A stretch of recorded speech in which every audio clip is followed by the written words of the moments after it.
Hello everyone, welcome back to new video. So friends, आज के আমরা আলোচনা করব Indian college of art and ক্রাফটম্যানশিপে এন্ট্রান্স এক্সামে কি আসে। তো মোটামুটি রবীন্দ্রভারতী ইউনিভার্সিটিতে এন্ট্রান্স এক্সামের যে টপিকগুলোর উপরে টপিক নয়, মানে যেভাবে ছবি আঁকতে হয়, যেভাবে এন্ট্রান্স এক্সামটা দিতে হয়, ইন্ডিয়ান আর্ট কলেজের ক্ষেত্রেও কিন্তু প্রসিডিওরটা পুরো সেম। তো প্রথমে তোমাদের জন্য একটা প্র্যাকটিক্যাল এক্সাম থাকে, সেখানে তোমরা সবাই মানে যারা যারা ফর্ম ফিল আপ করবে সবাই সেখানে তোমরা এন্ট্রান্স এক্সাম দেওয়ার বা এক্সামে বসার সুযোগ পাবে। সেখানে তোমাদের মোটামুটি যেটা করতে দেওয়া হয় সেটা হচ্ছে composition drawing within a 2 or 3 human figure and animal figure.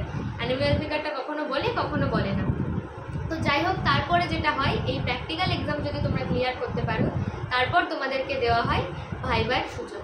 তো ভাইবা ধরে নাও একটা ইন্টারভিউ সমান, সেখানে কি কোশ্চেন আসবে, কিভাবে কি করা উচিত সেটা কিন্তু সম্পূর্ণভাবে বলা মুশকিল।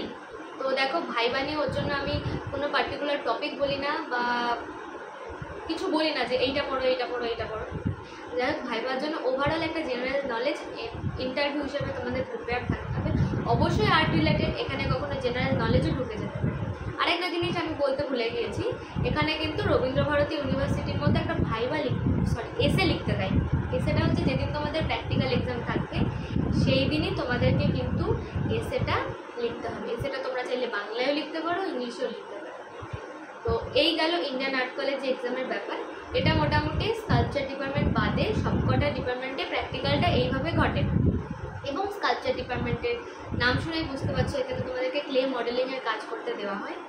তো নর্মাল তোমরা ক্লে মডেলিংয়ের কাজ করবে, ক্লে টুল দিয়ে যাবে, মাটি কলেজ থেকে প্রোভাইড করা হয়, আদার্স কম্পোজিশন সাইজ যাবতীয় যা বলে দেবে সেই মতো কাজ করবে।